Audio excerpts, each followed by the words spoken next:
While reading the title of this paper, you probably asked yourself, what does coherent propagation mean? Well, according to classical mechanics, an object can be considered as a particle or as a wave, two intrinsically conflicting quantities. A particle is something localized, something whose position in space-time can be determined absolutely. It's this continuous object. For example, you won't find anybody claiming to be able to cut an atom like a pizza. On the contrary, a wave is something delocalized, something which extends over a region of space-time. A wave is continuous and you can tune its amplitude as you wish. However, according to quantum mechanics, things get really mixed up. If we believe Einstein, then waves behave like particles. However, if you believe the hypothesis of de Broglie, a single particle can also behave like a wave. Really weird. So how can we demonstrate experimentally that a particle is behaving like a wave? Simple, we just let it interfere. But what does interference mean? Well, as a child, you probably noticed that when you throw a stone into a pond, you generate waves.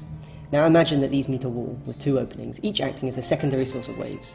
If you look at what happens to the water far from the wall, you can see interference taking place. At some positions, the waves arrive together and combine to give more water at that position.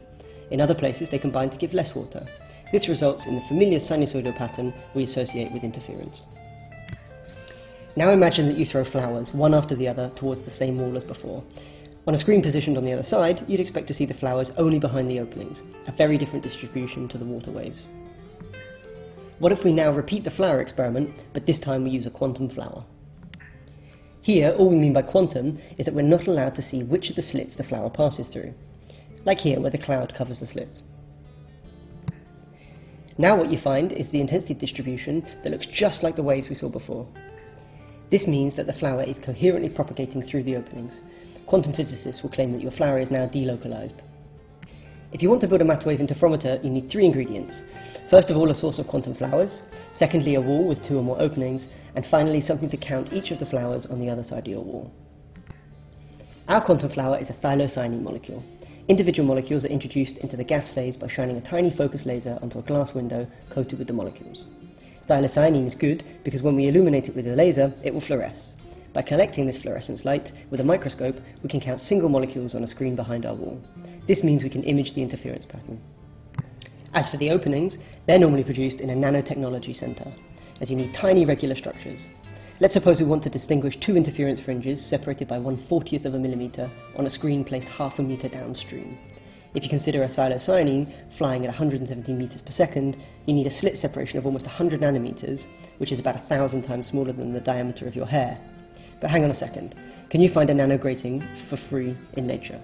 Well, the answer is yes. This is a picture of an Amphipleura pellucida skeleton, a type of marine alga. This alga shows a nanometer-sized periodic architecture in two directions. In particular, we can see that there's a 205 nanometer hole separation along the x direction and 120 nanometer pore opening. Now what happens if we send our molecules one after the other through the alga? Can we see interference? The answer is yes. We managed to delocalize a particle through the pore of a biologically grown nanostructure. Now this is really cool, but you might be thinking, what can we learn from this? In order to answer this question, let us focus on the diffraction intensities marked. We take a picture of the alga and then using the Kirchhoff-Fresnel diffraction integrals calculate the molecular intensity distribution we see. Then we compare this to what we see in our experiment. Two things are clear. First of all, the theory predicts a two-dimensional interference pattern, but we only observe a one-dimensional pattern.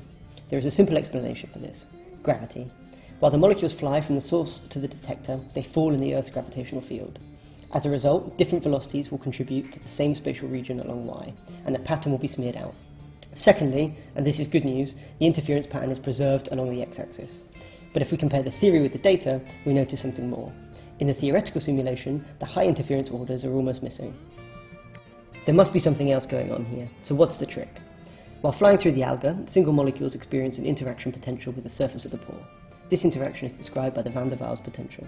From an experimental point of view, this interaction can be mimicked by an effective reduction of the alga opening. This results in a larger population of the high interference orders. If we repeat our simulation by iteratively shrinking the opening of the pore, we can estimate an effective reduction as high as 83 nanometers.